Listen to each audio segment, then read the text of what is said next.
చాలా మంది స్టూడెంట్స్ మెయిన్గా ఫస్ట్ స్టెప్లో తప్పు చేసేది ఎక్కడ అంటే మేడం, ప్లేస్మెంట్స్ అందిస్తున్న యూనివర్సిటీని వెతుక్కుంటలేరు ఎవరు. అంటే అందరికీ అవగాహన లేక అదే మీరు మా వీసోర్స్ సంస్థ లాంటి కన్సల్టెన్సీకి వస్తుంది. ఎందుకంటే because from the last 20 years నుంచి మనం ఇదే ఫీల్డ్లో ఉన్నాం మేడం. 20,000 మంది పైన స్టూడెంట్స్ మనం గ్రాడ్యుయేషన్ చేసి మాస్టర్స్లో హయ్యర్ స్టడీస్కి పంపించి చాలా మంది మా students Europe, UK, Canada, Australia, Ireland, Germany ఎన్నో కంట్రీస్లో మన స్టూడెంట్స్ చాలా మంది ఉన్నారు. అక్కడ లైఫ్లో సెటిల్ అయిపోయి తర్వాత మాకు ఇప్పటికి కూడా కాంటాక్ట్లో ఉన్న స్టూడెంట్స్ చాలా మంది ఉన్నారు. అవును.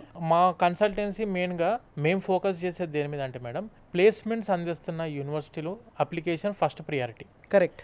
And second priority is scholarships. Right. ప్రతి స్టూడెంట్కి స్కాలర్షిప్ అందాలి మేడం. స్కాలర్షిప్ ఏ బేసిస్ మీద అందుతుంది? మెరిట్ స్కాలర్షిప్స్ ఉంటాయి మేడం, అకాడమిక్ స్కాలర్షిప్స్ ఉంటాయి, అండ్ దాంతోపాటు యూనివర్సిటీ వాళ్ళు కూడా క్యాంపస్ స్కాలర్షిప్స్ అని చెప్పి ఉంటాయి. చాలామంది స్టూడెంట్స్ ఏంటంటే యూకే అప్లికేషన్ పెట్టుకోవడం మనకు కూడా వచ్చు కదా, మేము కూడా ఆన్లైన్లో అప్లికేషన్ చేసేసుకోవచ్చు అని చెప్పి అనుకుంటారు ఆబ్వియస్గా. కాకపోతే స్కాలర్షిప్స్ అప్లికేషన్ పెట్టే టైంలో 100% గ్యారంటీ మేడం, స్కాలర్షిప్స్ అన్నిటికీ అప్లై చేసుకోరు వీళ్ళు. రైట్. అప్పుడు తెలిసి వచ్చేది ఏంటంటే వీసోర్స్ కన్సల్టెన్సీ నుంచి వెళ్ళిన వాళ్ళకు ఒక 6 lakhs ఫర్ స్కాలర్షిప్ వచ్చిందంట. మరి నేను అదే యూనివర్సిటీకి అప్లై చేసా, సేమ్ కోర్స్కి అప్లై చేసా, నాకు ఓన్లీ 1 lakh వచ్చింది ఏంటి అనే డౌట్స్తో చాలా మంది స్టూడెంట్స్ మమ్మల్ని అప్రోచ్ అయ్యారు. ఎక్స్పీరియన్స్ ఉన్న కన్సల్టెన్సీని అప్రోచ్ అయినప్పుడు వాళ్ళకు 6 lakhs వరకు స్కాలర్షిప్ అందే అవకాశం 100% ఉంటుంది.